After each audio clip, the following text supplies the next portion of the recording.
The views expressed and the opinions given by the individual host and their guests do not necessarily reflect those of ParaX, its affiliates, or its sponsors.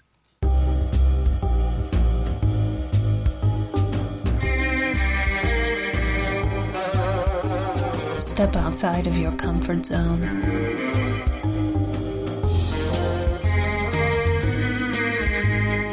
See the world with a whole new perspective. Join us and experience the unexplained on the Paranormal View. And welcome everybody right here to the Paranormal View on the ParaX Radio Network. I want to thank everyone for being with us tonight, those here in the chat room and those listening from around the world. We appreciate each and every one. Got a great show lined up for tonight, and we got a great guest. She's been on before, and everybody just loves her. So with that, we have tonight with us Barbara Duncan. Good evening, everyone. And we have Jeffrey Gould. Maybe. Jeff, you with us? He done run away. Somebody scared him off. Oh, he's trying to talk.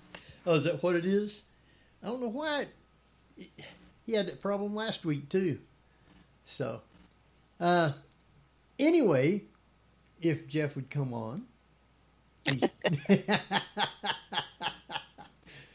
Because I didn't get the bio. You got the bio, Barbara? I don't. I don't either.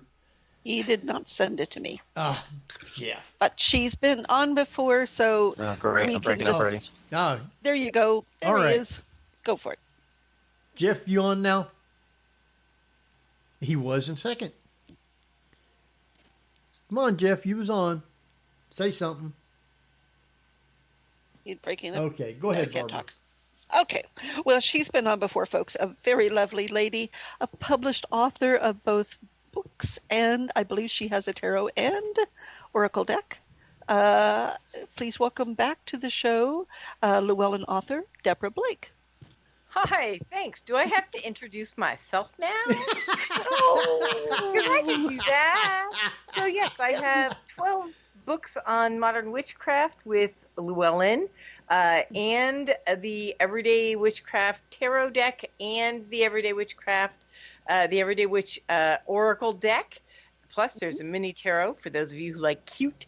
Plus, I've written a whole bunch of novels with Berkeley, and I'm just generally an all-around nice person. There you go. All right.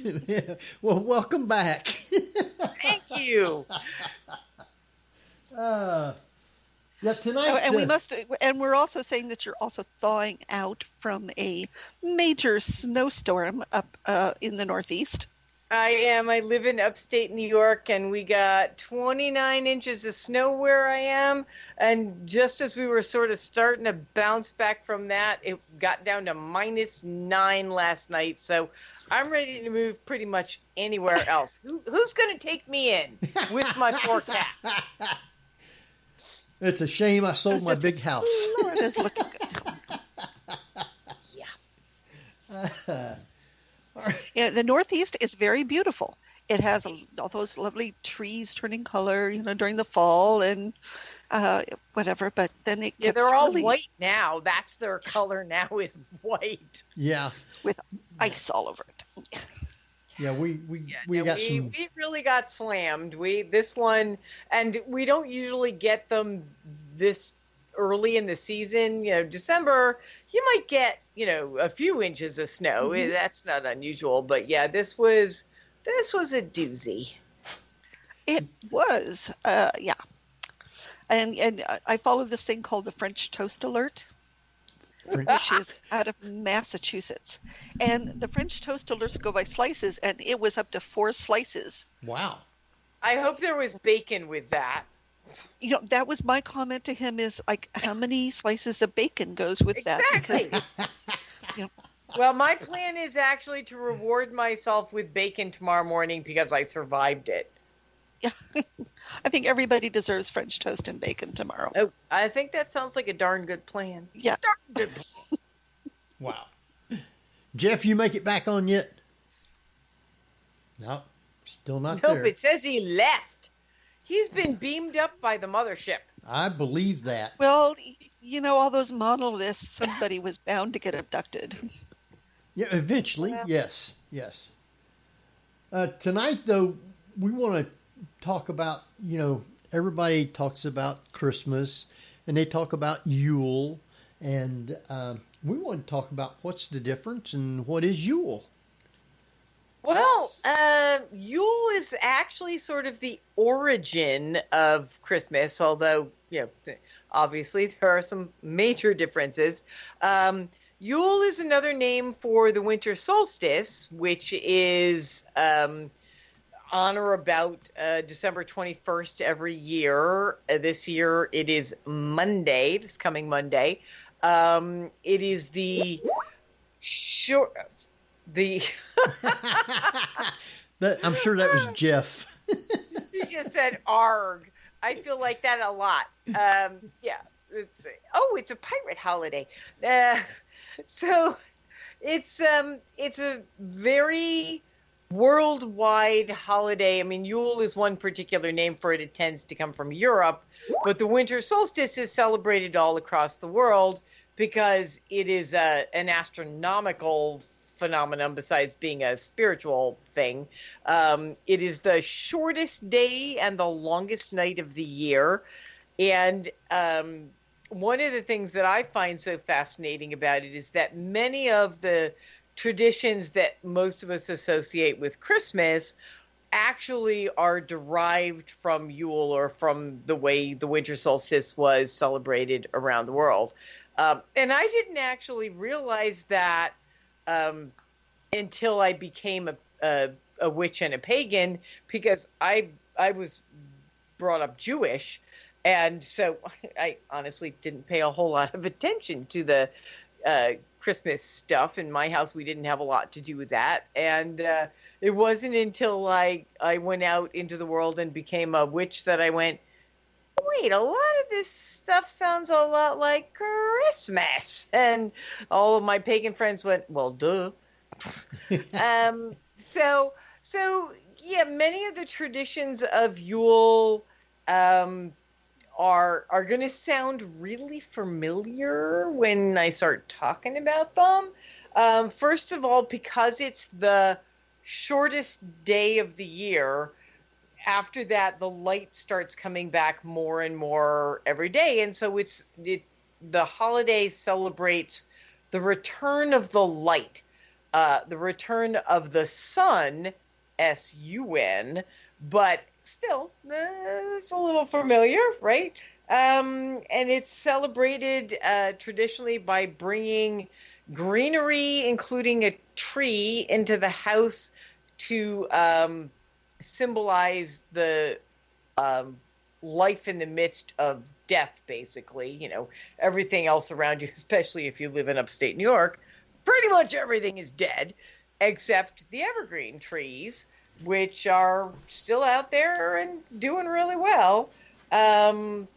It also, in the Wiccan symbolism and a lot of the sort of classic Celtic and European traditions that Wiccan symbolism comes from, it marks the end of the reign of the Holly King, who represented the dark half of the year, and he's overthrown by the Oak King, who represents the light half of the year.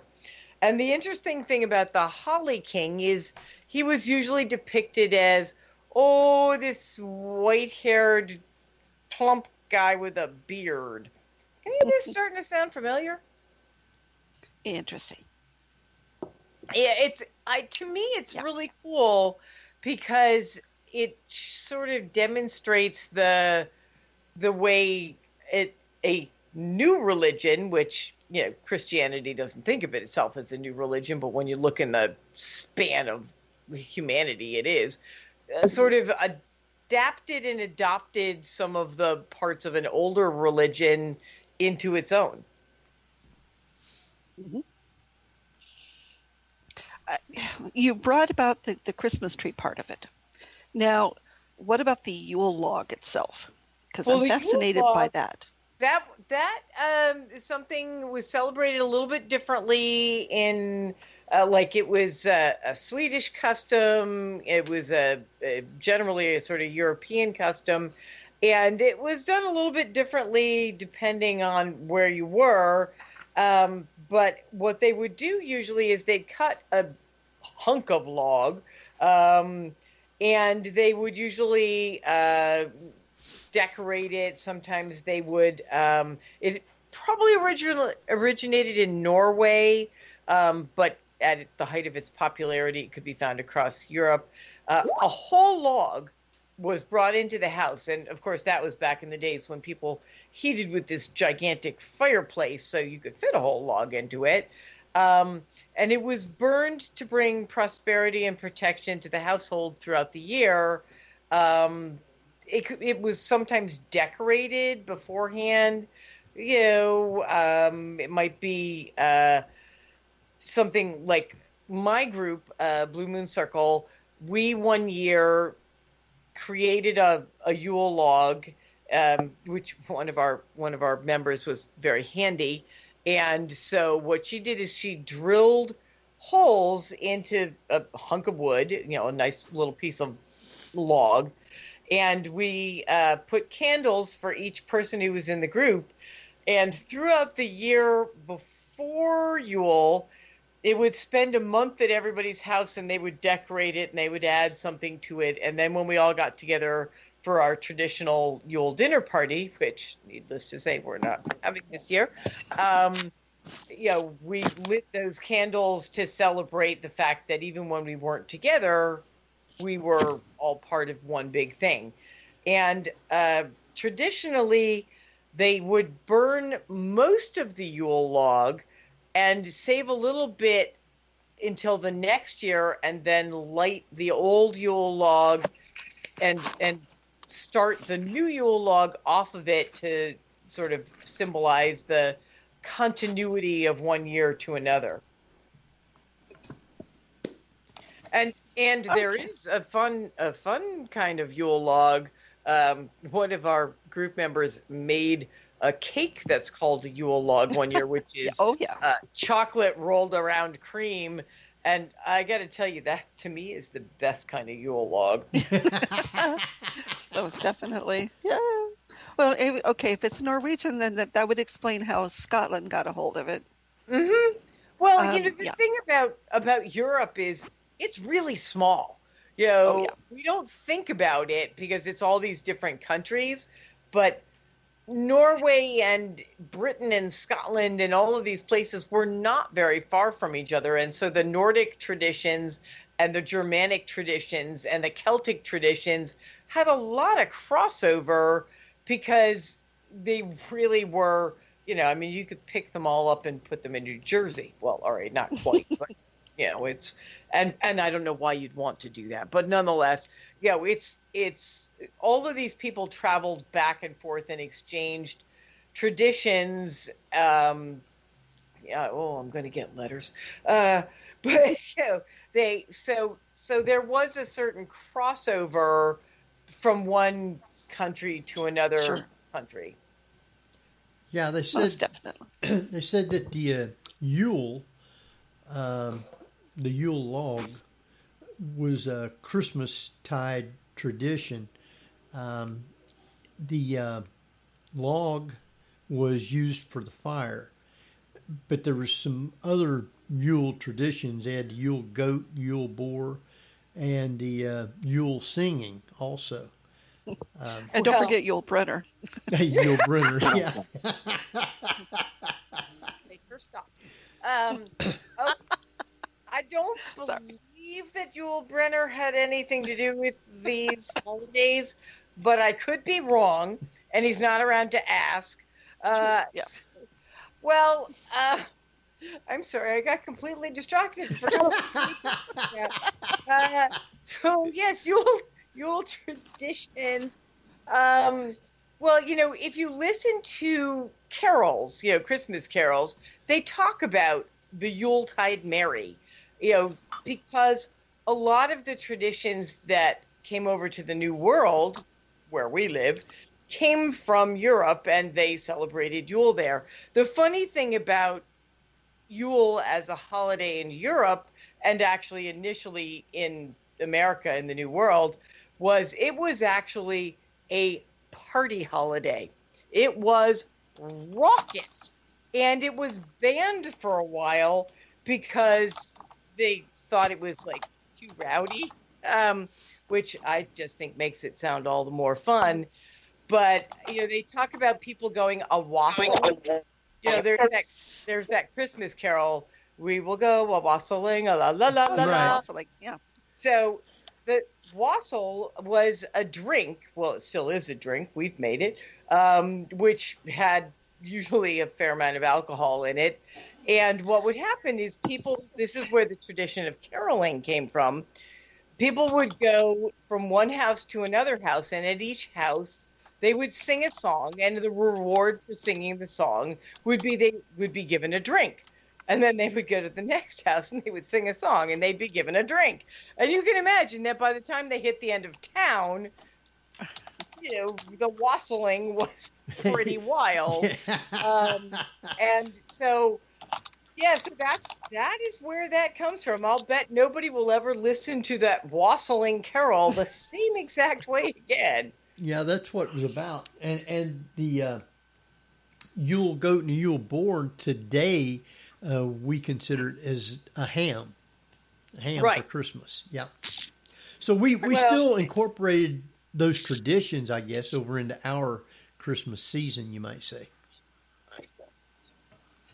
Oh, absolutely. And people do actually still make some version of wassail. The one we tend to use is actually pretty simple.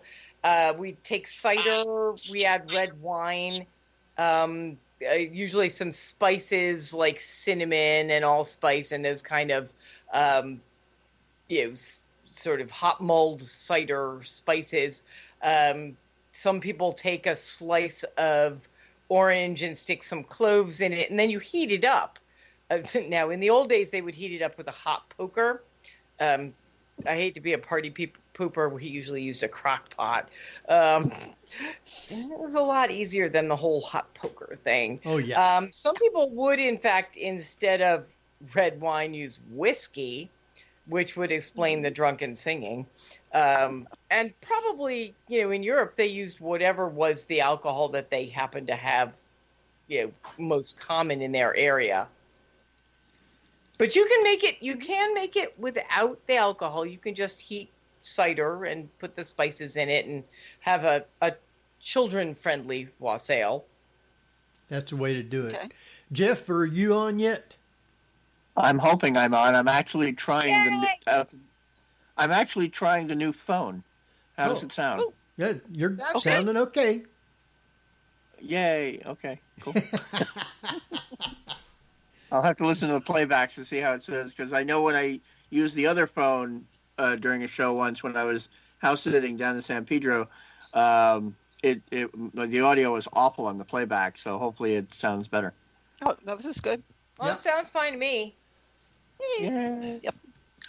So we're talking about Yule. How did Saturnalia come into it? Or does it? Well, play into it? Saturnalia was a Roman version of the holiday, and they didn't have snow there. They tended to be, warmer and mellower. So they mostly just made a big giant party out of it.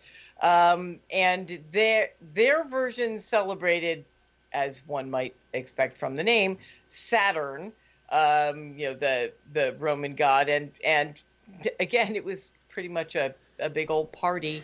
They were less likely to have some of the same symbology, but it still was, around the time of year when the winter solstice fell. So they were still celebrating, the return of the sun and the fact that the year was switching from the old year to the new year. That tends to be a pretty common theme, no matter which country that, you're checking in on. So that's like the Yule and the Christmas together. And I guess it was kind of like a One 12-day big party. Wasn't it a 12-day festival? It Kind of. might have been. I'm not as up on my Saturnalia as I should be. I actually, on my Facebook, as my cover, I said, to you and yours, happy Saturnalia.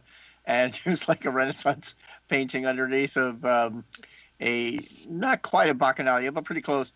And Richard Sennett, I think it was Richard Sennett, posted saying, they have too much clothes on. And then that sounds about right. Yeah, to which I replied, is pretty mild compared to the earlier celebrations.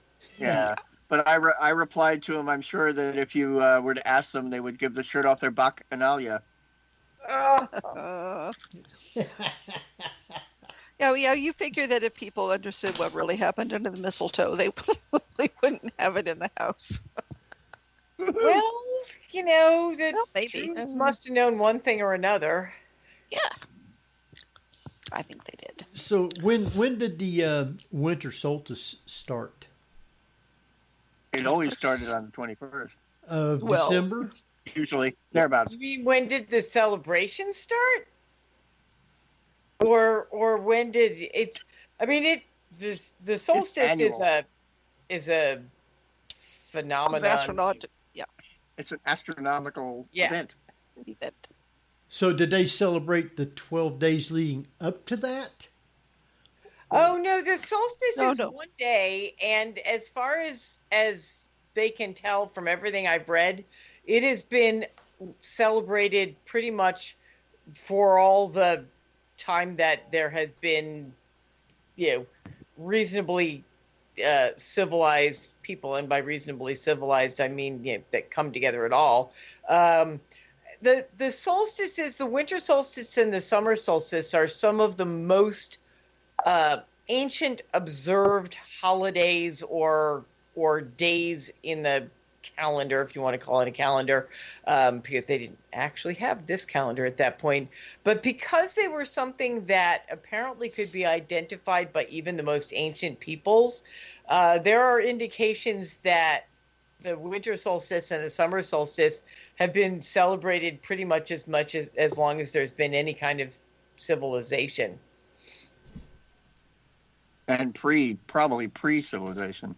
Yeah, I mean anything that the Egyptians knew about it. Everybody knew about it. In fact, civilizations that you would not think could understand, could read the stars, could know what was going on, apparently knew. Pretty much any agrarian society would have to know, because that was pretty much the points. The solstice and the equinox points were harvest and planting and agriculture related.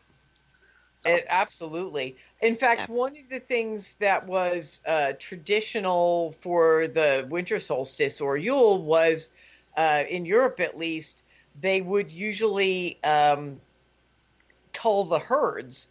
They would bless the animals, and then they would slaughter the ones that they couldn't keep going through the winter, and they would have this huge feast because it was the only time of the year that they actually had enough meat that everybody could have some.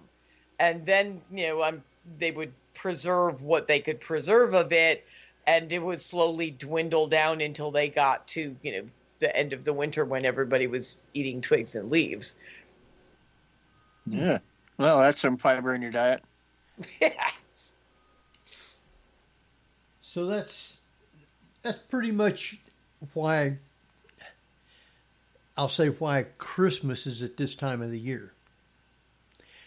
Well, I don't wish to be burned in effigy on people's lawns, but it is interesting that originally the most celebrated Christian holiday was Easter, which of course celebrated, Christ, and the celebration of his birthday on December 25th came later, like quite a bit later, and there is some indication that, in fact, he was not born in the middle of the winter because they had shepherds leading their flocks, which would be a springtime thing, not a winter thing. And the speculation is that the church, as a sort of political entity, said, well, we want to take all these pagans and get them on board. Let's take one of their most popular holidays and we'll figure out a way to integrate it into our system of, religious belief and, make them celebrate it, our way. And so theoretically, and I'm not making this up, I'm just saying it's what the books say. Again, don't send me letters. That is the general historic belief that's why it ended up being said to be December 25th. There was nothing in the Bible that said he was born on December 25th. In fact, there was no actual calendar at that point. True. Well, apparently most biblical scholars indicate that Jesus as a teacher was probably born, like you say, in the spring or early summer. Apparently, December 25th, by the time it was selected as Jesus' birthday, they had all sorts of famous battles that had taken place. So it like you say, it managed to absorb the time around the solstice. But they chose the 25th because it had other meaningful events. So it kind of conglomerated a whole lot of stuff into one date, which is sort of like when people have their birthday on the 25th, so they only get half their gifts. Yeah. No, my stepdaughter is a New Year's baby. And so, she always got people giving her gifts for Christmas / your birthday. And she wasn't too pleased about that.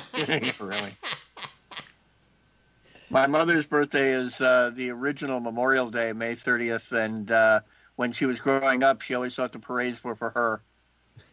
Well, and who's to say they weren't? Exactly.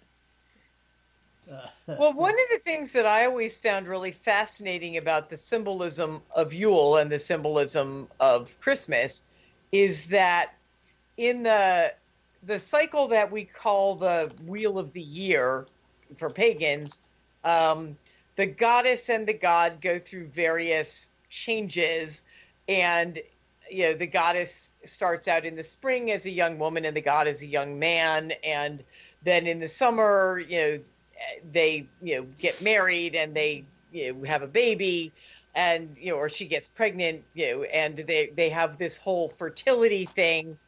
And what happens at Yule is that the goddess as mother, because she's either maiden, mother, or crone, in her guise as mother, she gives birth to her son, the new year, who is also the sun, S-U-N. And so this symbolism of celebrating the mother and her newborn child far predates Christianity. That was part of the winter solstice pagan celebration for a very long time. And in part, it's because of, that symbolism of the sun returning, the goddess rebirthing the light, which is, very much part of that idea of, the Christ child as bringing light back into the world. And to me, I like it. I like the fact that those things are the same.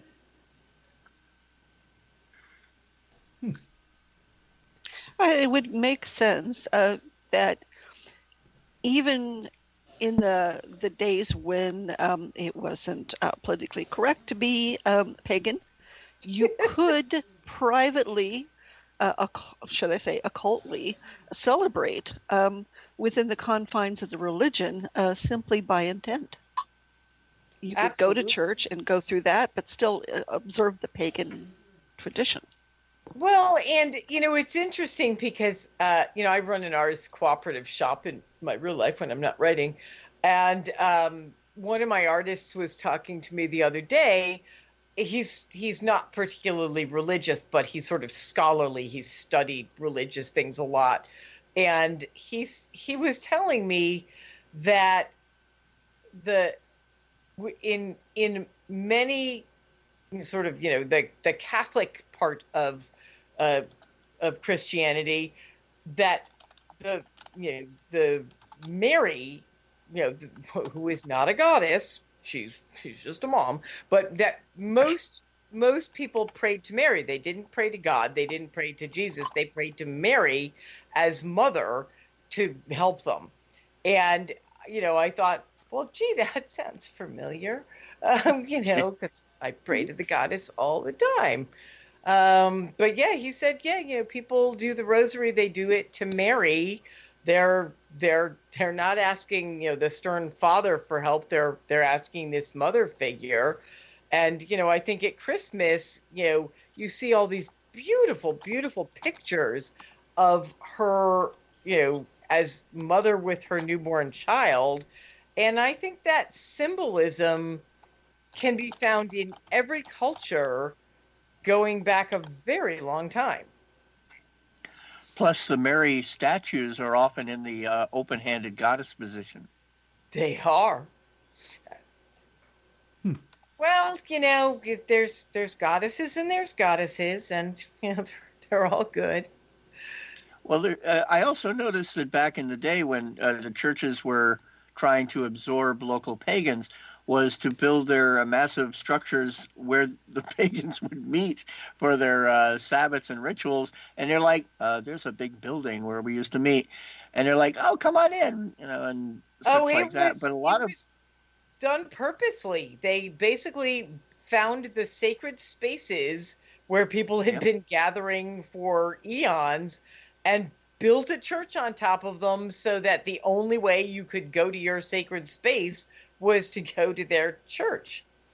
Exactly. One of the things that what sort I of like interests me is that if you look at a lot of the very old churches, many of them actually have green men, that symbol of the green man, carved onto the church, because that was the way to get the pagans inside. That was exactly where I was going to go with that, was pointing out that since the local paganry were often conscripted into building the stuff of the church, they put in all of their symbology into the workings and the architecture. We're sneaky people. Sneaky. Yeah. Have you seen the T-shirt that has the hooded monk with the beads and pulling a red wagon with a Yule tree with a star on top, and an Easter bunny and a colored egg, saying, "Wow, for a religion that doesn't like us, you sure stole a lot of our stuff." Oh no, I need that T-shirt. Send me that T-shirt. I need that T-shirt. I'll send you the graphic for sure. That's my God, that's great.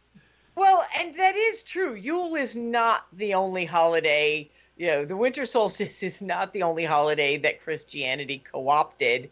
Easter absolutely has a lot of symbolism from, the spring equinox, and, there's pretty much every holiday, they went, well, that works for them. Let's just use that. Why reinvent the wheel? There's a very little, I mentioned this to a few of our guests, there's a little known film that I saw mainly because it starred Laura Prepon. But in it, this young man has a very Carrie mother level religious mother. And at one point he goes out to celebrate Halloween, and she says, that's based on a pagan tradition. And he goes, well, yeah, so's Christmas. And did she murder him on the spot? I don't think so, but he pulls those little digs, and I always enjoyed those. Wow. Yeah, they don't take lightly to that. So, how many things? I know they have a lot of things dealing with Christmas, festivals and stuff. So, what about the festivals for Yule? Do they still have those around? I mean, is there out there that people don't know? In Europe, they have plenty of winter solstice festivals. My group normally in a not crazy year, we have a Yule dinner party every year, and we gather together and we each, bring a dish to share, and we exchange gifts and, do the whole thing. This year, sadly, we are not doing it because there was no safe way to do that.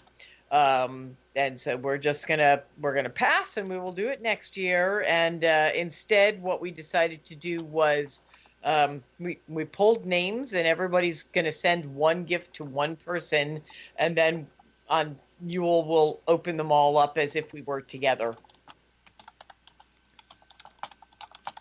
So, but yeah, there are the whole idea of having celebrations via Zoom call probably don't work very well. Well, it works better than getting together. True. Yeah, I mean, yes, I have to cook all the food now. That's not good. Actually, I'm pretty sure my Yule dinner party this year is going to be, shrimp and some wine. It's going to be a much simpler party. Yeah. But yeah, it is true. You don't get that feeling of being together by Zoom. Although, my family did a Zoom Thanksgiving call, and we managed to hit 4 states and 2 countries. And, we still got to feel like we were, together in some way or another. So it's not terrible. So when you have these get-togethers without getting together, I assume then that's more wine for you to drink. I admit nothing. And there might also be more cake for me, but I will not admit that either. In fact, I got a housemate this year. She came for a couple of weeks to hide out from the pandemic, and she's still here. That was Mark. But she's my cat sitter and the cat's lover, so it's okay. But she actually happens to also be a pagan, which works out pretty well. So she doesn't mind that we're doing Yule dinner party together, the 2 of us, instead of doing Christmas. But yeah, her one big request was that I make my famous rum cake. So that's going to be our big thing, is whatever we have for dinner, plus some wine, plus a rum cake. Wow. Yum. So, well, actually, there's a good, and I have to find it again. An Israeli friend of mine told me about it, gave me the recipe, and I lost it, for matzah cake, and it's dipped in brandy. Ooh. All right. Well, if you find it, send it to me. I will send it to you. Yes. Because I would eat that. It was awesome. Wow. Oh, it was awesome. A brandy, huh? Yeah, matzah. It was soaked in brandy, and it had chocolate and cream cheese in it. Just so good. Okay, I'm on board. I will find it. I will send you a copy. Okay, promise, because that might be my only Yule present this year. Oh, ouch. So okay. I know that for Thanksgiving, you had these monster-type, ugly-looking things that would walk down the streets. For Christmas, you got the ugly-looking monster that comes looking for the bad kids. Krampus. How did they? Krampus. Yeah, Krampus. How did they dressed up for the Yule? I don't know that they did much. I mean, sometimes people would sort of do a little play with the Holly King and the Oak King, having this mock battle to fight for the throne. And, the Holly King would be overthrown and the Oak King would win. And, that would represent the lighter part of the year, the younger part of the year coming in. But it wasn't like people dressed up like Santa Claus. I haven't come across a whole lot of documentation about people dressing up. I think it was really cold, and mostly they just put on their woolly underwear. If that. And have a big bonfire to keep warm. Exactly. Or a big Yule amongst other log. things to keep warm. Well, Activities. once you go a wassailing, whole bets How do you are think we have so many? How do you think we have so many Virgos? Hey, wait a minute. My sister's a Virgo. Uh-oh. All right. There you I don't go. want to talk about this. So I would assume then that it's a big party when you're doing one of these things. Well, I mean, these days it's a little calmer. And, I mean, I can't speak for, every pagan group. But for most of it is really a celebration of light and hope. It's the whole idea of the returning of the light, and we usually, light a bunch of candles to symbolize that light and that hope coming back. And, we exchange gifts. We usually play some games. Of course, if you've got kids, some of the people in my group have kids, and the kids get a whole lot of gifts and get spoiled rotten, sort of like any other holiday celebration. We're not as raucous about it as they used to be back in the day. I think really there's not a heck of a lot of difference between a Yule celebration and a Christmas celebration, except that we're celebrating slightly different people. So when the Pilgrims came over to the country, did they come over doing Yule, or were they Actually, doing they Christmas? came over and banned Yule because it was too much of a party. Those Pilgrims were kind of party poopers. I don't know if you noticed in historical things, but yeah, they came over and basically said, we're not going to do that here. And then, of course, everybody did it anyway. But no, they were not fans. Go figure. Huh. Oh, Yeah. I mean, they banned crosses, crucifixes, all of that because Yeah, no, they banned pretty idols, much everything. I always like the running joke where they say, certain activity could lead to dancing. Could lead to dancing. Yeah.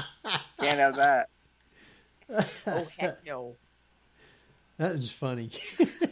So the whole idea of bringing the outside indoors, because obviously you had to stay indoors during the winter months or freeze to death, was the whole kind of thing for the Christmas trees and bringing the greenery in. That was considered good luck for the next year? Well, it was considered good luck for the next year. It was also just a way, again, to celebrate life in the midst of what was otherwise a fairly dead time. Interestingly enough, we these days at Christmas time, the colors are red and green, and those come from the evergreens and from the berries of like the mistletoe, which was came from the holly, and those were basically used just as we put up lights now to cheer things up. They brought in this live greenery and the berries and things to cheer things up. It was sort of like it is in many parts of this country where it's winter and you either have snow or you've got a lot of rain and drizzle and not a lot of light. It was a way to keep people's spirits up, I think, and also to just have that celebration of life and the fact that life continued even when things outside were a little grim. All the crops were gone, and most of the things that grew were in their dormant season. Unless you're in the desert with a cactus or something, pretty much everything had died down except things like the evergreens and the mistletoe and the holly, which kept going, and so they brought them inside as a way to, I think, probably stave off seasonal depression. Yeah, that's true. Yeah. Very true. Well, Plus, what I always is with Deck the Halls, there's not a single reference to Christmas in there. Oh, no. Well, a lot of the traditional carols actually have nothing to do with Christmas. We will go a wassailing. They don't mention Christmas. It's all about the drinking and the caroling. You celebrate the Yuletide Merry is actually about the Yule. There are Christmas songs, but a lot of them are just about the celebration in general. I don't think there's anything wrong with that. I actually rather like Christmas songs, although I'm not a Christian or I don't celebrate Christmas. They're cheerful, and cheerful is good.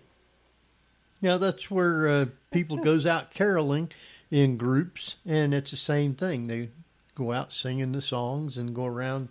A lot of them has candles, and so it's pretty much just about every tradition evolves from bits and parts of others. Well, Henry, you're aware that you've got a series of historical and or mythical characters who all have share a same mythos. Oh, sure. Such as Horus, Buddha, and such like that, and Jesus. They all have very similar storylines. Yes. They all had the same number of disciples. They all died and were resurrected and such like that. Well, rebirth is a real theme of this particular holiday.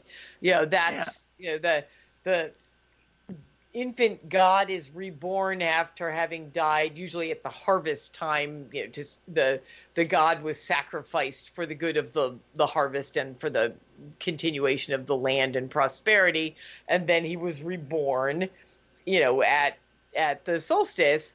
And the idea of the light returning, that's also a kind of rebirth, that the earth itself goes through this cycle where the light dims and then it comes back brighter.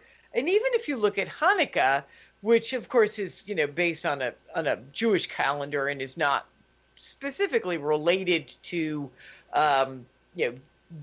one particular date, but it's called the Festival of Lights, and it was full of miracles. And to me, it's all sort of part of this same theme of the light returning, of the miracle that no matter how dark it gets, the light comes back. And that idea that we together help to rekindle the light in each other. And for me, that's what makes the holiday so special, is that, it isn't one person celebrating, it's a lot of people celebrating.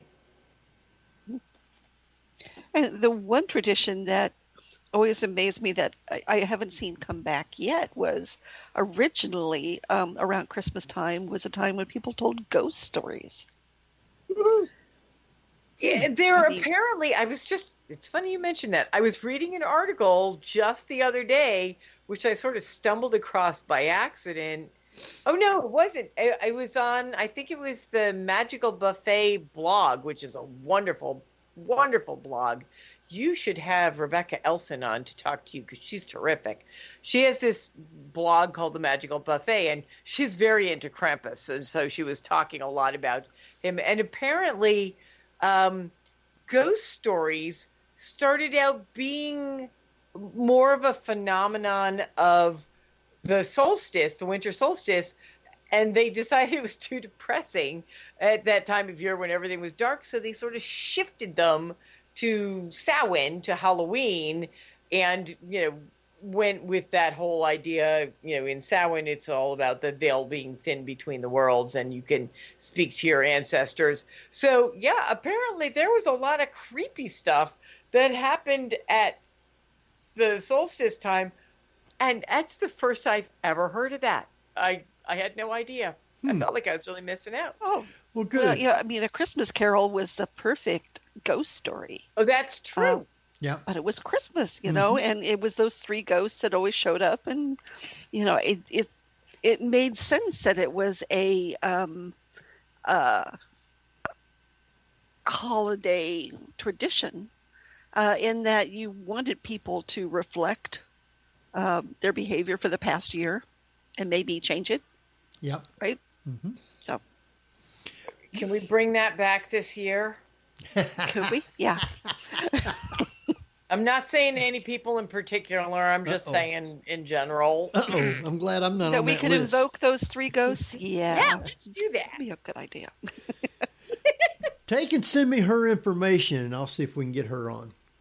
I will. She's terrific. She has a lot of knowledge about all sorts of, not just pagan things, but paranormal, esoteric. Yeah, she would be a perfect match for you guys. You'll adore her. Well, that sounds good. That's another one I'll put on the list for next year.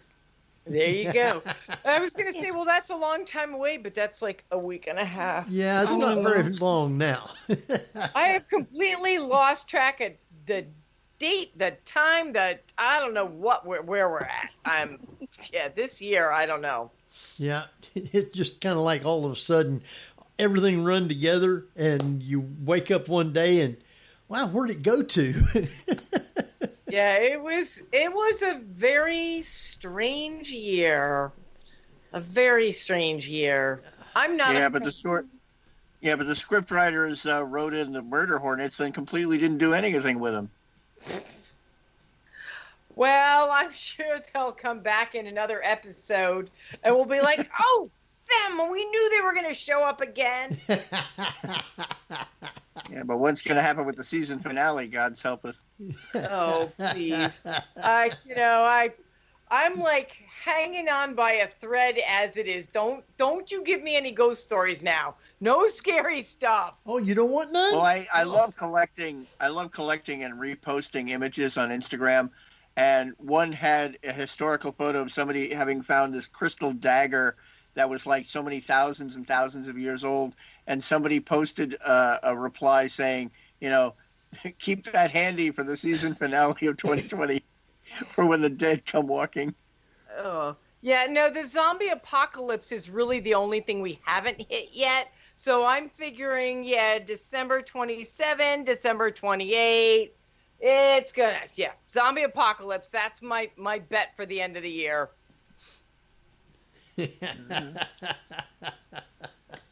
Although I don't know, I feel pretty zombie-like myself, so maybe it's already happened. A lot of people have. Yeah, but you'll never be hungry enough to eat fruitcake. No, actually, I'm allergic to fruitcake. I can't eat it.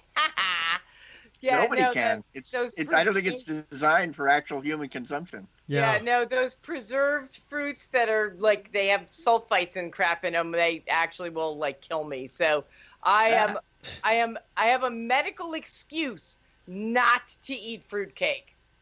Well, those are good because if you get one, you just save it till next year and send it to somebody else. Yeah, regift it. Mm-hmm.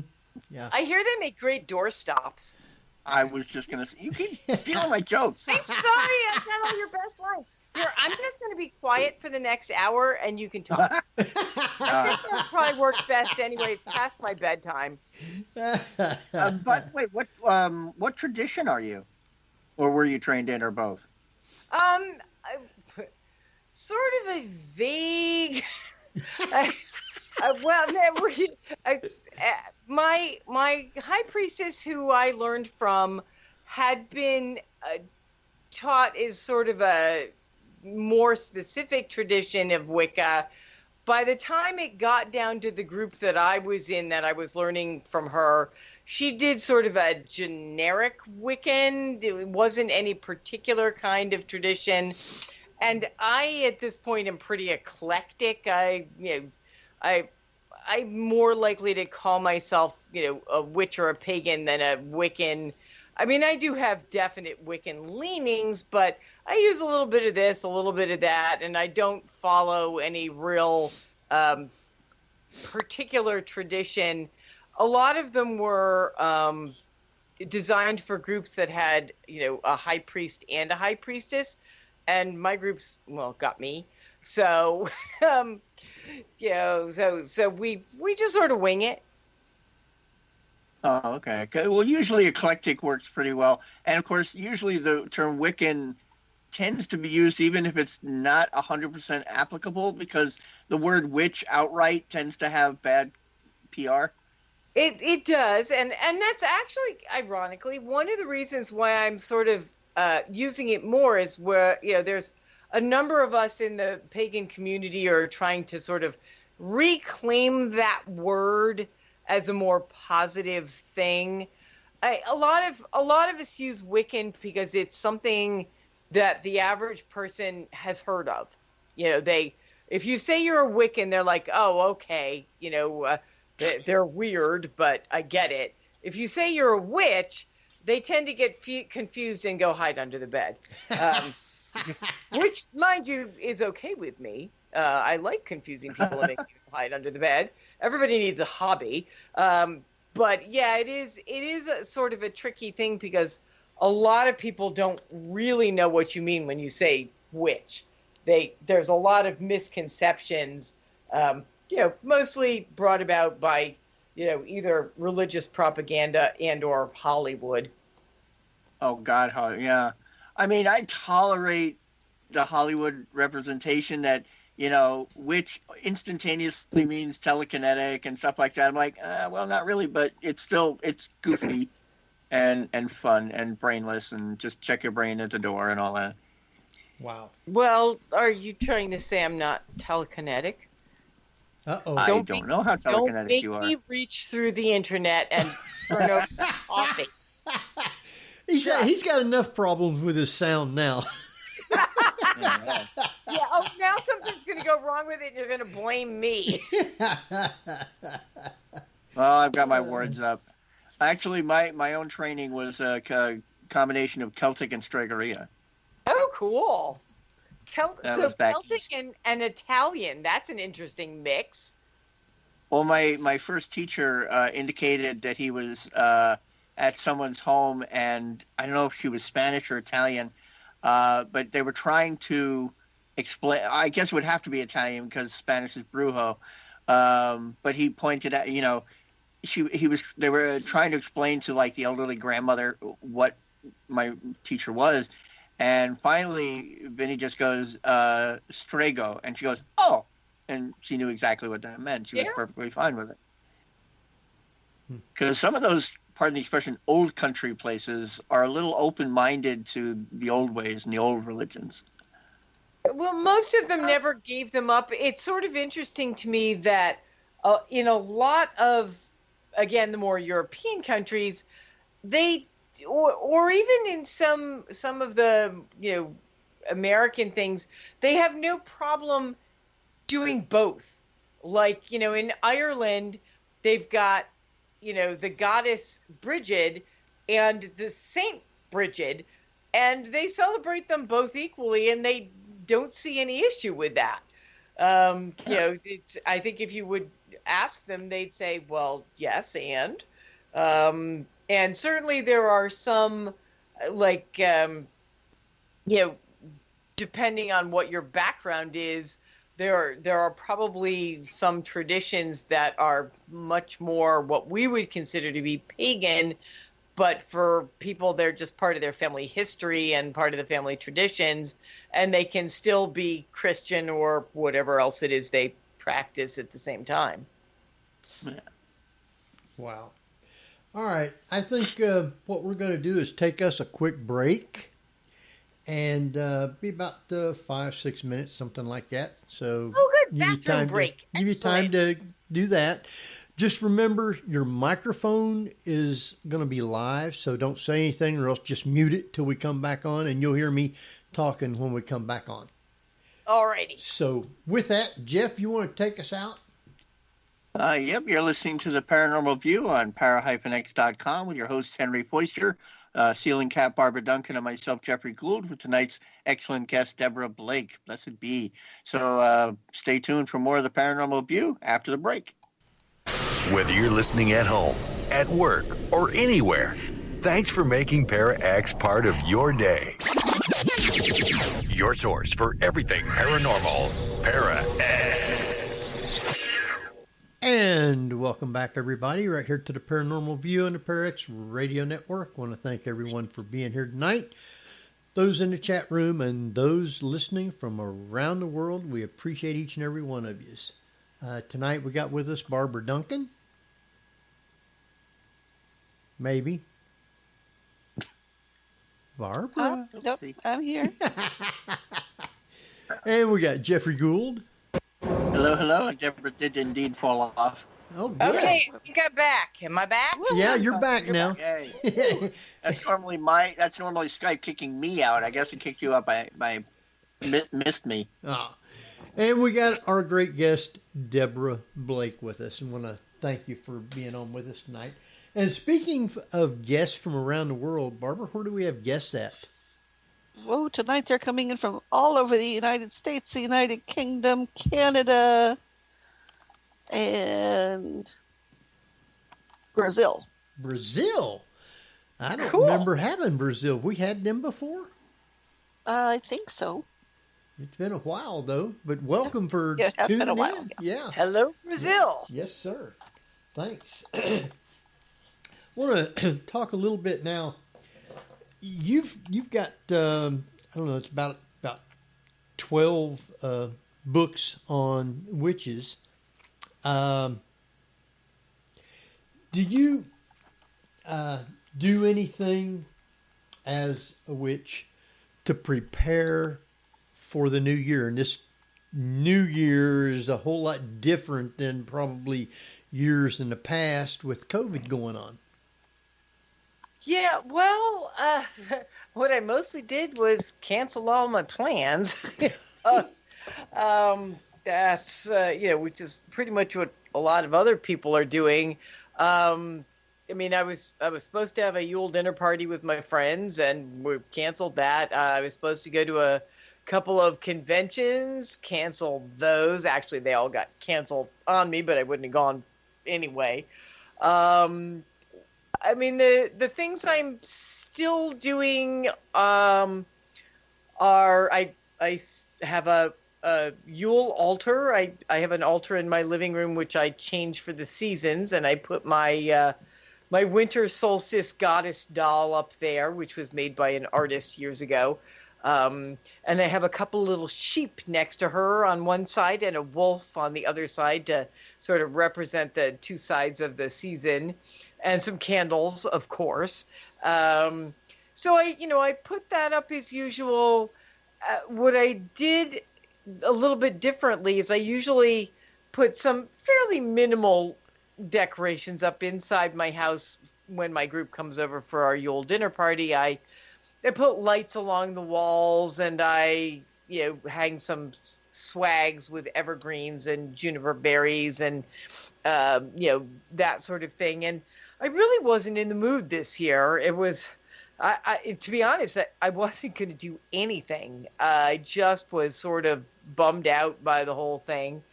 And then I was talking to one of the women in my group, and she said, "Oh, well, what I decided to do was put a whole lot of decorations outside my house to cheer up not just myself, but anybody who drove past." So that was what I ended up doing. Literally for the first time in my entire life, I put lights outside, and I live in a fairly rural area, so I've got pine trees in my front yard. Not any that are in a good position to be decorated as a Yule tree, but sort of long, tall things and shrubberies, forsythia, that kind of thing. And so I got a whole bunch of lights, some of them white, some of them colored, and wound them around the tree trunks and threw them over the bushes. Bought this actually pretty cool white metal tree with white lights on it that I put sort of in the middle, and it when it's lit up, it looks a little bit like a fairyland.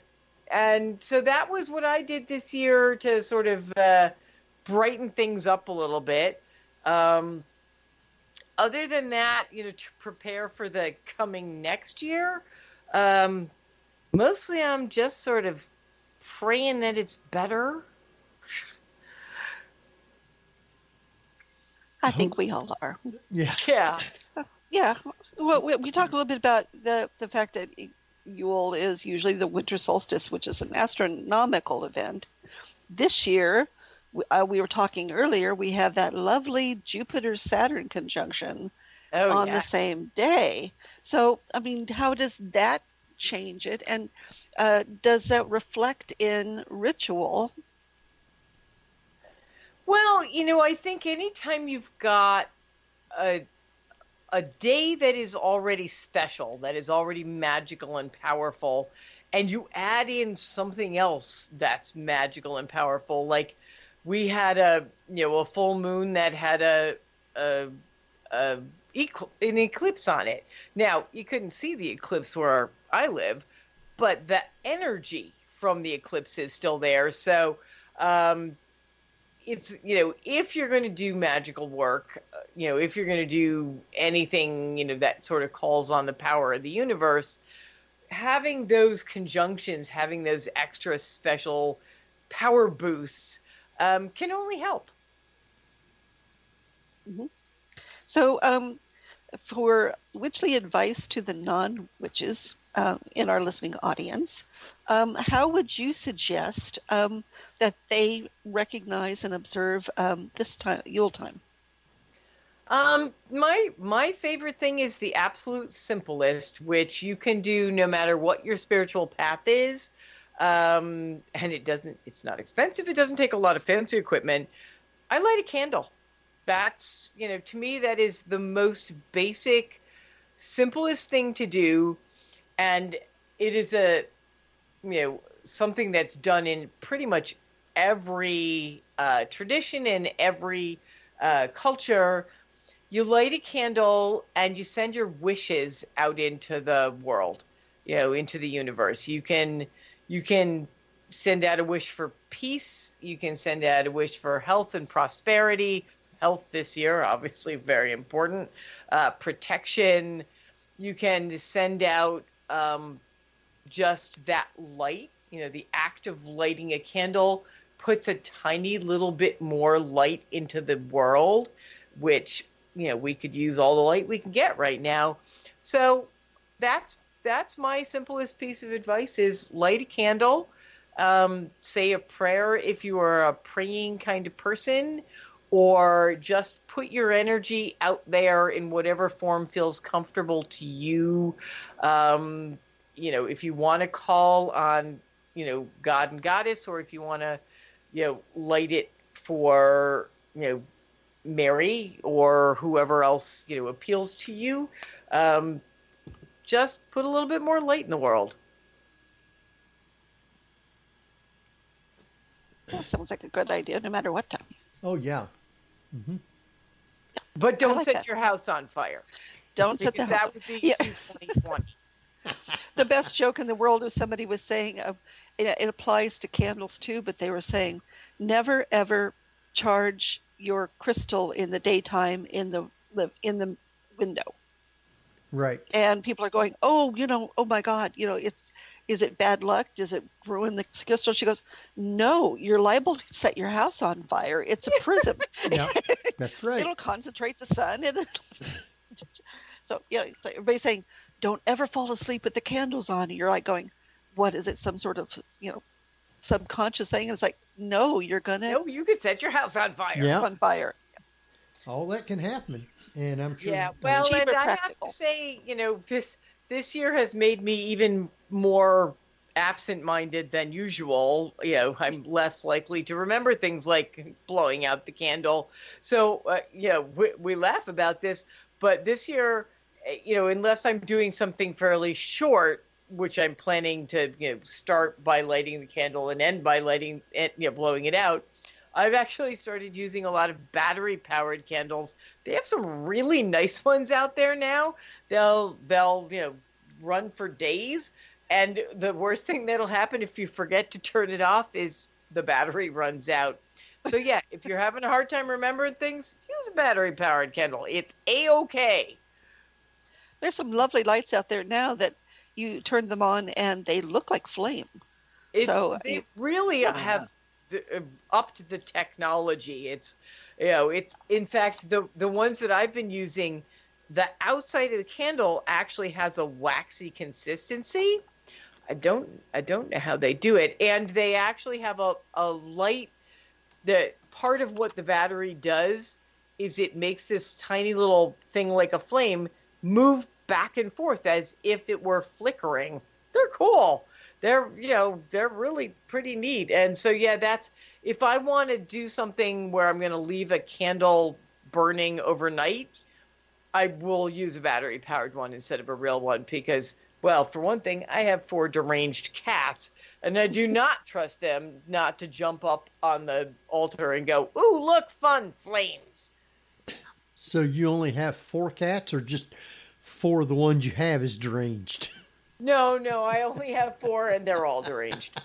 Yeah, no, it's I have. What happened was I had a number of cats who were older, and I lost them all in the last few years, and so the new bunch is all younger. I have 3 that are 3 years old and 1 that's about 19 months old. So it's a lot of very young cat energy. Yeah, it's literally 4 cats 3 years old and under, and that's a lot of bouncing. Oh, sure it is. Yeah. Yeah, I've got one that's like 17 years old, and she's not getting around very good. So we ended up having to carry her into potty and stuff like that. But she's still bright-eyed. I mean, she'll look at you and stuff. So they can be remarkably, tough, even when they're not feeling that tough. Yeah. Yeah, I lost one at the end of September who was the last of my old bunch, and he was 15. And he, thankfully he did really well right up until the last, couple of weeks when he went downhill really fast. But, and I had already gotten the newer bunch, one of whom was a foster fail, the youngest one. I thought, oh, well, I have these 3 young cats. I just went through kittenhood with them. I'm not gonna be even remotely tempted to keep one of these young kittens I'm fostering along with their mother for the local shelter. And no, I did. In my defense, I did manage to give back 3 of the kittens and the mom, and only kept 1 kitten. So I really think I did very well, all things considered. People, you know how people are on the internet. Everybody on Facebook, I'm sharing all these pictures of adorable kittens, and all of my fans and friends are like, keep them all. I'm like, no, go away, shut up. Yes. If they only knew what it was to keep them. Go ahead, Jeff. No, I was saying that's how I ended up with 4 cats. I had these 2 little dustball sickly kittens came in. And I work with wildlife rehabilitators, so I tend to feed, and raise orphan baby raccoons, possums, and skunks. But these 2 little kittens were brought in, and by the time they were just getting old enough to maybe be brought down to a shelter, I'm like, no, they're staying here. They're mine. One is called Puka, and the other is Sprite. And then about a year later, we ended up with two fluffy Swiffer-tailed ginger cats. Which I named Oscar and Oliver, and so the 4 of them are mine. Weird. And that's Diana, the one that I kept. She was the sickly one. Her brothers got this little thing. She was on the verge of death for weeks, and I was hand feeding her with the eyedropper and those are the ones that get to you. The ones that, and really, I didn't decide to keep her. She pretty much decided to keep me. I think she went, this is my mama now, and I'm not going anywhere. And she's been basically doing whatever the heck she's pleased ever since. Yeah, I'm very much that cats shouldn't be outdoor cats, but Puka and Sprite decided, no, we're going to be outdoor cats also. And fortunately, they've never left the yard, but it got to the point I'm like, I give up. I can't just no, they were able to ninja their way out, and it became a game for them to dash past people. Thank goodness she doesn't want to go outside, because she's definitely Ninja Cat. Yeah, she would be. In fact, one of the reasons it's good she doesn't go out is because she would kill everything. She looks out the window at the birds at the bird feeder, and just, you can practically see herself getting ready to throw herself through the window. I always love the meme that points out that cats are always pissy because they're God's absolute perfect killing machine, but they weigh about 8 pounds, and we keep kissing them on the head. Pretty much. And by the way, I love ginger cats. My cat Angus, the one that I lost at the end of September, he was one of those sort of buff yellow cats, that really pretty color. Yeah, no, those ginger cats, they're really something. Yeah, I have one sleek black panther cat, that sort of, that's Harry Dresden. And then I've got a brother and sister who I adopted at the same time, but from a different shelter, like 3 weeks later. That I've got Koshka, who is this, he's obviously part Maine Coon cat. He's really poofy, mostly black, has some of that gray brownish on the bottom. And he looks like he's the biggest one of them. He actually weighs about 2 pounds less than his sister, who is this really, really pretty gray with orange sort of splotches. They call it what do they call that? It's a diffuse tortie, or a diffuse whatever the tortie and but anyway, yeah. So her name's Ember because of the gray with a little bit of orange. And then yes, there's little Diana, who's a tiger cat, more tiger than cat, I think, who was actually named after Diana, who was Wonder Woman, because she was such a fighter. This cat, refused to die, but also, of course, named after the goddess Diana, because pagan and all that. My first cat I named Bast.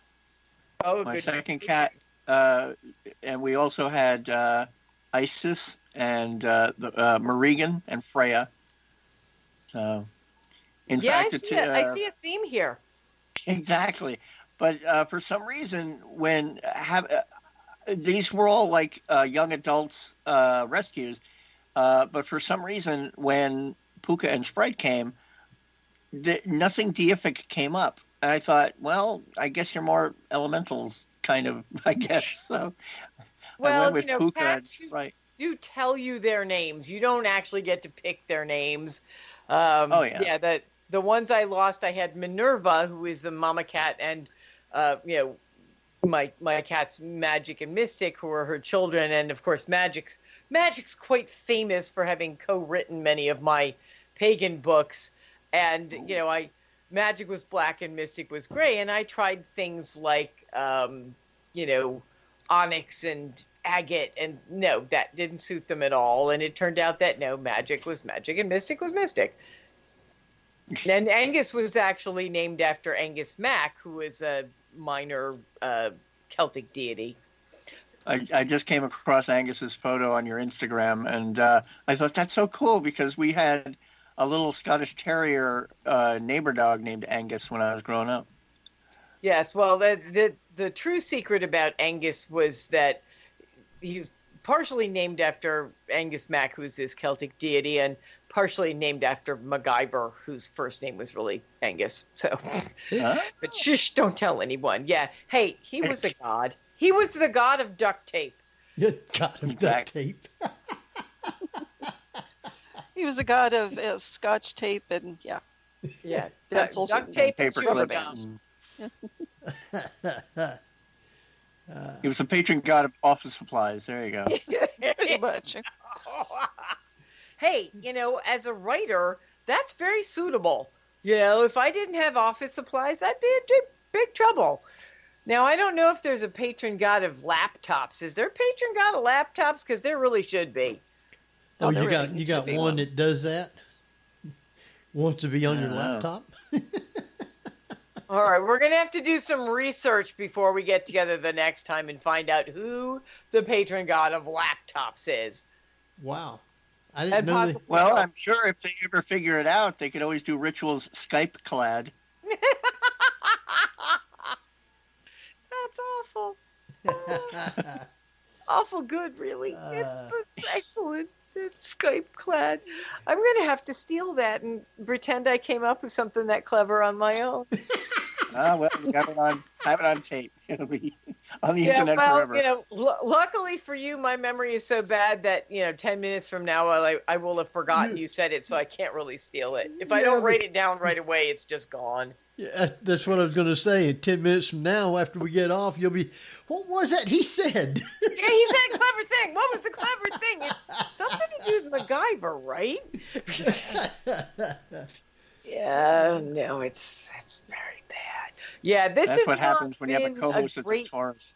It's not been a great year for writing or any other form of creativity. I mean, I have book contracts and I have things I've been working on, but it has been a real struggle to be creative and productive. And I know it's not just me. I have a lot of, author friends, both nonfiction and fiction, who've said the same thing. It's just, it must have been challenging for you guys to do a show in this year. I have not been anywhere this year. Normally we go to Gettysburg around April with a bunch of other people that comes there to be with us. And we wasn't able to do anything. I have not done any investigations all year, so I'm just stuck here at the house. Yeah, you can investigate your, bedroom or the bathroom. No, thank you. Yeah, well, and I run an artist cooperative shop, and we were closed down for about 3 months. And, even when we reopened, it's not anything approaching a normal year. So, yeah, it has been very strange, and I've definitely struggled to be, creative and to be present for the people I need to be present for. I have a Patreon and I have a lot of people who follow me there, which is wonderful. And it's helping me to eat, and feed my cats. But, it's hard to come up with anything more brilliant to say than, oh, look, here's another cute cat picture. Luckily, most of them are pretty happy with cute cat pictures. But, as somebody who is a public presence, even a small public presence, it's been tricky to keep a positive face on things and try and be out there in a good way for people and not, weeping and cursing, a lot of cursing. So do you do like readings or tarot or anything like that? Oh, I do. Yeah, that's one of the reasons they asked me to come up with my own tarot deck. Is I actually have been a professional tarot reader for years, a while, 25, 30 years. I did actually come out with a tarot deck through Llewellyn a few years ago. And that's kind of fun. But I haven't done a lot of readings this year either. Honestly, I'm sort of afraid to see what it says. Well, that's what I was going to ask you was, what do you see is going to actually be happening for 2021? Is any of these vaccines actually going to work? I haven't asked. What I've mostly been doing, rather than doing big detailed readings, which is normally what I would do, I've been doing like a 1-card pull. I have an oracle deck too, which is a much simpler kind of thing. And so as I have been with my own life, rather than trying to look months or years ahead, I'm literally looking at today's card or next week's card, because I don't really feel like I've got access to anything that much further ahead. I mean, I'm turning up some fairly positive things, which is good. But I'm not really feeling like I have the capacity to look at the big picture that far ahead. And it really honestly could just be that I'm terrified to see what it says. Back to the murder hornets. Yes, exactly. Murder hornets. I'm afraid to see murder hornets. Gee, I didn't even notice the illustrator where did those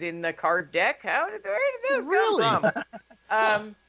Yeah, it's been a tricky year for psychic stuff. I also do energy healing work, and I've had to cut way back down on that because I don't have any energy. I don't have a lot to give. So yeah, I've sort of pulled inward, if that makes any sense.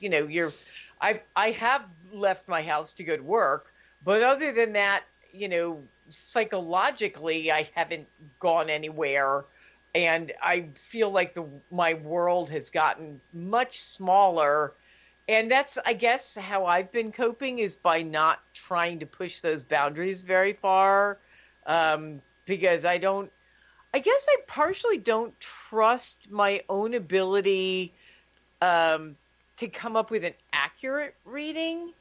I don't read for myself, because when I read for myself, if I'm feeling positive about things, all the cards are beautiful and wonderful, and if I'm feeling negative about things, everything is horrible. So I read perfectly well for everybody else, but I'm not great at reading for myself.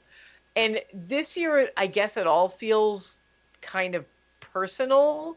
So maybe that's why I'm having a hard time with it. So yeah, I'm doing really simple one card pulls. Like my patrons, I do like Tarot Thursday, and I'll put up a tarot card or a oracle card, and I just say, okay, this is what we need to know today, and that's pretty much been the extent of it.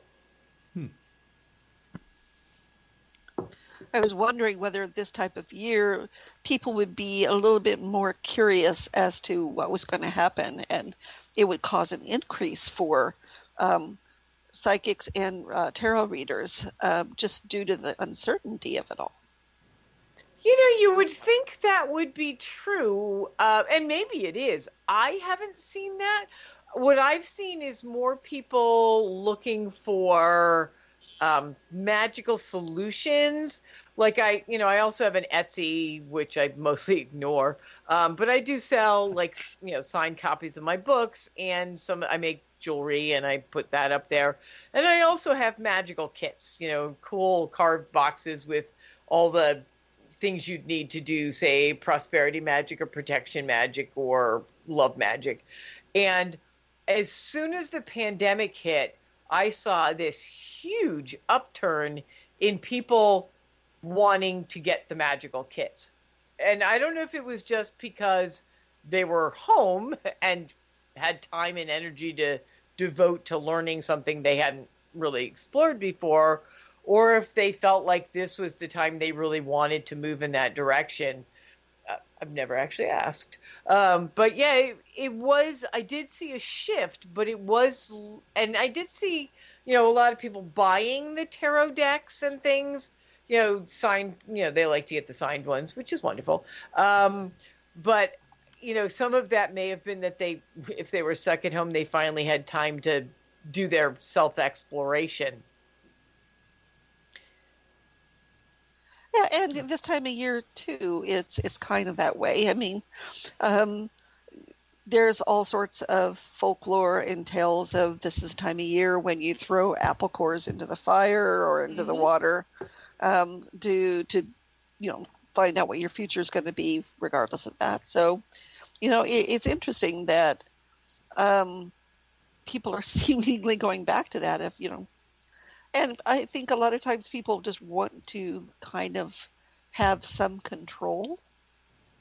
Oh, absolutely. I also think there's a comfort in traditions when the world seems very uncertain and unpredictable, and wobbling off center. I think maybe, many people get drawn back to their roots, back to the traditions that kept, generations before them going.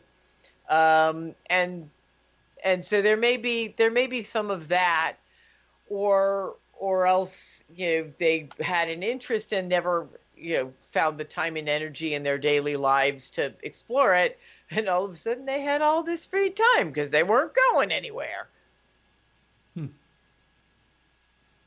I think that's true because there's too many people that's having to stay home. And of course, there's people that's still having to go to work, but there's a lot of them that's not able to right now, which makes it even really bad. Yeah, I also think that, for people who maybe it's been on the edge of their thoughts, like, oh, someday I'd like to explore, Wicca or paganism or whatever. When they have this need to find more grounding or more ways of looking at the world, suddenly maybe this seemed like the time to explore that. Also, we're cool. Just saying. You're cool? Yeah. Come to the other side. We have wassail. Exactly. And tarot decks that have cats all over them. My tarot deck has a lot of cats in it. Well, maybe they're wanting to learn to read. Probably. Yeah. Well. But yeah, I do think that when things get scary and difficult, a lot of times people start looking for a spiritual solace, something that will help them make sense of things or give them a way to get through it. And if whatever it is they grew up with isn't working for them or has never worked for them, then they may be turning to something like Wicca or witchcraft because they need to find something that does work for them. Yeah, they're looking for direction. It seems to me that in the past people were leaning toward faith and trying to get divine intervention, but now it's kind of almost an organic technology where magic is not quite faith, but it's more based on personal action that is under people's control. Well, it is interesting. One of the ways that I view witchcraft is that it is, for one thing, it is a spiritual path that believes in personal responsibility. So, you do control your own actions. You're responsible for your own actions, but that also means that you have the ability to create positive change in your own life through your own actions. And, you're not necessarily just looking for help from deity. You're saying, I'm going to take my energy and my will and project it out into the world and help create these changes that I want to happen. And that is empowering. In fact, the book that I had that came out this year in the middle of the pandemic, which I have to tell you, as an author, I do not recommend having a book come out in the middle of a pandemic. That flushing noise you heard. Yeah. But I put out a book, actually my first non-Llewellyn witchcraft book, from St. Martin's Essentials, called Modern Witchcraft, Goddess Empowerment for the Kick-Ass Woman. And it's all about connecting with the goddess and using that connection to empower your own life. And, I do think that witchcraft, whether it's, you're specifically looking at it as a kick-ass woman going for the goddess, or if it's just in general, it is empowering. There is very much about witchcraft that says, you don't have to give over your power to some male grumpy figure. You can use your own energy and your own intent and focus and create change. And I think, in this time in particular, that's pretty important.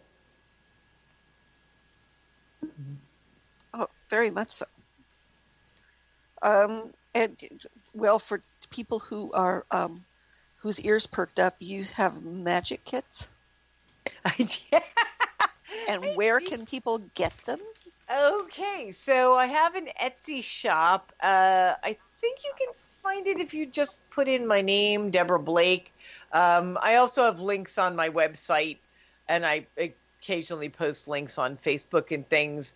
It's actually, I call it Hocus Pocus, because it seemed like a silly name. But yeah, if you put in Deborah Blake, on Etsy, you'll find me. And yeah, I have 4 different kinds of magic kits. And if you don't want to get the fancy box, you can get them in a cool little bag. And I also have boxes with collections of gemstones in them, because I'm kind of a stone junkie. I love my crystals and my rocks. I don't know if it's because I'm a Taurus and it's a earth sign, or just because I like the shiny stones. But yeah, my house is, there are giant rocks, there are little rocks. There's a whole cabinet full of pretty crystals that I had to buy the cabinet when Diana got big enough to come downstairs and start throwing things on the floor. But yeah, and I also, I have like dishes full of just rocks I picked up on the seashore. I just love my rocks. But yeah, so I have some witchy supplies there, and also signed books for people who would want such a crazy thing. And I do actually have I have my cat magic book, little book of cat magic from Llewellyn, and I have like little sets that have the book plus some catnip toys and fun things like that. And you have some very nice jewelry. Thank you. Yeah, well, that's actually, believe it or not, before I started writing, that was what I did. Is I made gemstone jewelry, and that's how I started running the Artisans Guild. Was a friend who was a potter, and I went, well, crap, there's no good places to sell our stuff. What are we going to do? And somebody said, well, you should start a store. And we said, that'd be crazy. And then we did it anyway, because we're crazy.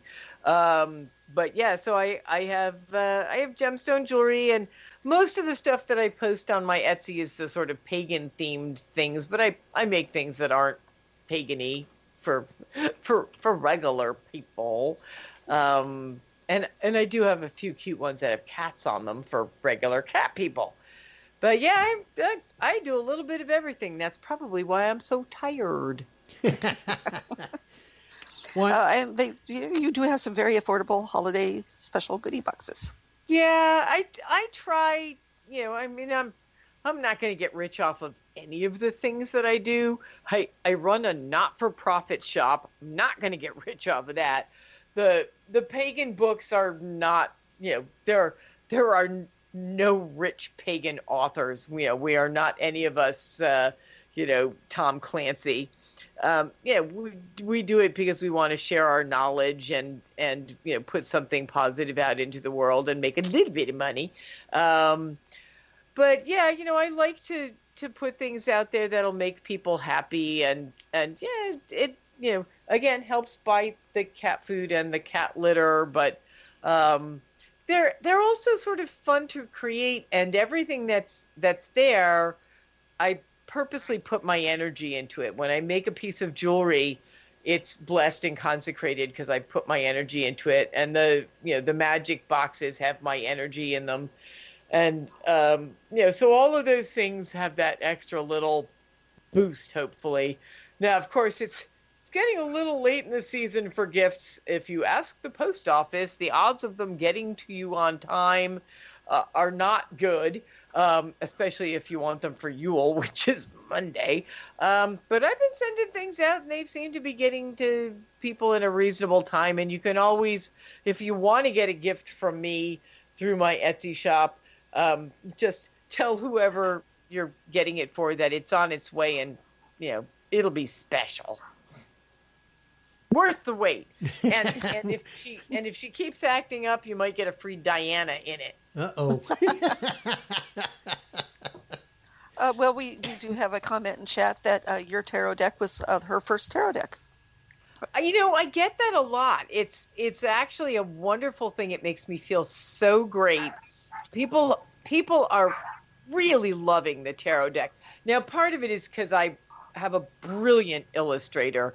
Her name is Elizabeth Alba, and she also has an Etsy shop. She is amazing, and we made a great team, enough so that Llewellyn then said, "Hey, would you do an oracle deck too?" But we really set out with this idea that we wanted to make it accessible for people.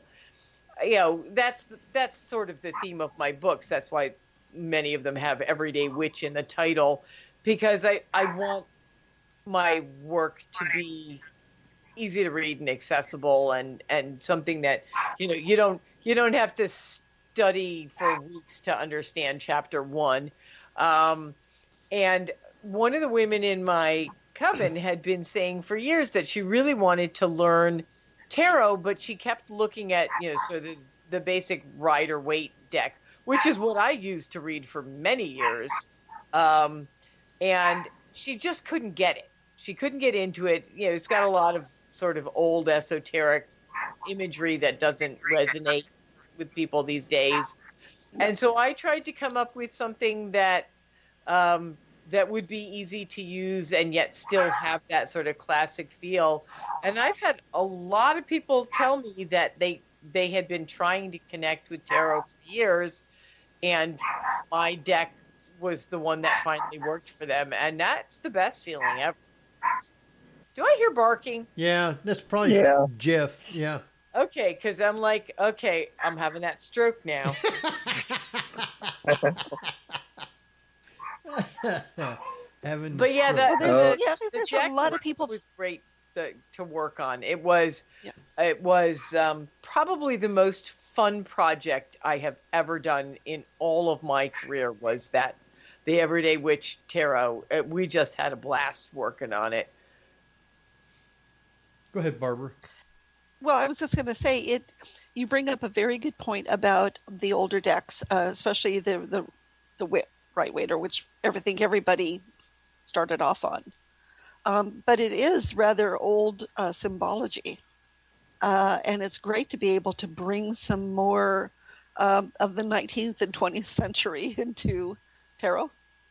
Well, and I also wanted it to be something where even the cards that people consider to be quote unquote negative, the scary cards like the devil or the tower, I always put a positive spin. There's a book that comes with the deck.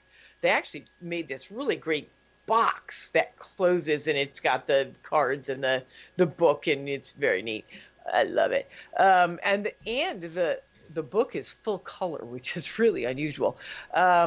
But I always tried to put a spin onto it where I would say, okay, the devil card is scary, but you have to remember that, it's a reminder that maybe, the devil is, you giving into your own, things that don't work for you, and you want to look at a different way to do it, or that the death card is the end of something, but it opens a door for the beginning of something else. Because I think a lot of people worry about tarot because they're worried they're going to get bad news, that they're going to see things that are scary and they don't understand. and sometimes you do get bad news, but often the bad news is just a way of either warning you to brace yourself, which is never a bad thing, or saying, yep, things are going to get bad, but look, there's good stuff on the other side. Oh yeah, always darkest before the dawn. Yep. Yep. so to speak. Yeah. Yeah, I always looked at it and was always taught to interpret the devil as it's the lighten up, will you card. I like that. You can just put Tom Ellis as the illustration, so Oh, I'd buy that deck. I would buy that deck in a heartbeat. Can we just have him be the illustrations for all the cards? Yeah, I think that would be great. Yeah, that'd be okay with me. Yeah. Or the George Clooney deck, it works. I'm sorry. Yeah. I'm sorry. I don't do the tarot decks and stuff. Well, that's okay. Not everybody does, and not everybody has to. I mean, that's the great thing about all of this is you can take the parts that work for you and use them, and the parts that don't work for you, you don't use them. And there's no bad there. Nobody's going, well, if you do part A, then you have to do B, C, and D as well. No. If you want to celebrate the solstice and light a candle and welcome in the returning of the light without ever picking up a tarot card or ordering a magical kit from Deb on Etsy, you can do that. You don't even have to have a cat. I think that's wrong, but you don't actually have to have a cat. I've got cats. Well, we need to make that mandatory. I'm sorry. Well, all right. Everybody should have a cat. Well, dogs are good too. I love dogs. My cats won't allow me to have one, but I think dogs are wonderful. There are plenty of ways to celebrate, the magic of animals without having 4 deranged young cats throwing everything on the floor in your house. I So they understand. tell me. but it helps. Yeah, well, That's the thing is how cool is it that cats can just walk through magical circles with impunity, as it were. Oh, it is amazing. They are, as far as I know, the only animals that can do that. Dog walks through a magical circle, it's going to break the magical circle, unless it's, I guess, a particularly special dog. My cat Magic was actually my familiar. She was the only cat I've ever had of my thousands of cats who was a familiar. And she would walk into the room when we would start circle, if we weren't outside, if we were inside the living room, in the winter. We would have a round altar table set up in the middle, and we'd all be sitting around it. She would walk into the room, walk around the circle, greet everybody, always going in the correct direction, I might add. And then she would sit under the table or on the couch behind me supervising. And when we were done, she would walk out of the room and you'd know the ritual was over. It was pretty impressive. Huh. Wow. Although it occurs to me that would be an interesting name for a cat, Diesel. Yeah, unless you wanted them to go in the other direction, in which case they'd be like, nope. Nope, sorry, only going in the right way. I attended in Manhattan. I attended a Yule ritual through a store called Enchantments, and they had a Yule log that they had candles on, and they were dragging it around the circle. And as you know, children are naturally magic as well. So this little toddler sort of goes rampaging in a circle, but going the wrong way. So somebody just stopped the kid, turned it around, and he started running the right way. And we were just like, hey, he's raising energy. Yeah, that's wonderful. Yeah, we actually have one member who had, they're not young children anymore, they're 12 and 13, but when they were little, they literally came to circle as babes in the womb. And, because she was, a nursing mom, she would bring them to circle, for years. And you would think that they wouldn't be able to follow along or do things. They brought the best magic, especially her daughter, who is still very pagan and leaning. Her son has sort of wandered away. But, at 4, she called the quarters all by herself and did a great job, because I think they have that natural connection. There's none of this intellectual stuff to get in the way. They're just there. Wow. Yeah, like Yoda says, they don't have, to paraphrase Yoda, they have nothing to unlearn. It's exactly true. And I think one of the problems as adults is we do have to unlearn things. I was brought up in a very rational household. I was brought up Jewish, but there was no real spiritual component to it. It was more of a historical, this is your heritage kind of thing, which was great. It's, I still consider myself to be Jewish by heritage, and I'm very proud of it. But it was a very rational kind of an upbringing, and it was really difficult for me to learn to embrace faith, to just go, okay, I can't explain why this works. It just works. I can't explain why I can feel the goddess reach out and touch me. It's just there. And yeah, for children, they, if you catch them early enough, they don't have to do that. And I suspect animals are much the same way. They don't have any of that rational crap. They're just like, oh, look, there's a spirit in the circle. I will chase it. Wow. Well, that's like how kids are able to see ghosts the same way cats can, but people saying, oh, there's nothing there, there's nothing there. And eventually the kid's like, I guess there's nothing there. No. And they get zombified. All right, our time has dwindled right on down to where it's almost time for us to start saying good night. So, Deborah, why don't you give out all the places where people can follow you or get in contact with you, and how they can get a hold of you if you need to, and then just stay on till after we're off, and we'll thank you. Okay. The easiest way to find me, I have a website, very imaginatively titled DeborahBlakeAuthor.com. So should be easy to remember, and that's Deborah, Deborah, the nice long biblical way. So DeborahBlake.com, and you can find links to all, like my Facebook, my Twitter, my Etsy, my Patreon, all of those things. You can find links there.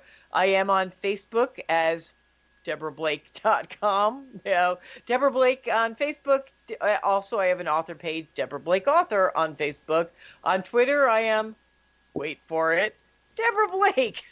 I am so boring. And so if you go to the website, you can find links to all of the magical and unmagical places to find me, and do. If you listen to the show, absolutely come to Facebook or Twitter or Instagram and say hi and say you found me here. All right. Well, since our time's almost up, we're going to be jumping off. So I want to thank everybody for taking the time to be with us tonight. And till then, this is Henry Foister, Jeffrey Gould, and Barbara Duncan. And we will see you next week at the same time. So good night, everybody. Happy Yule. Happy Yule.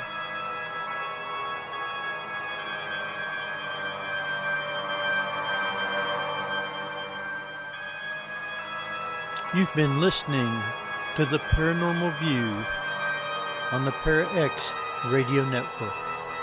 Join us again next week at the same time for more of the Paranormal View.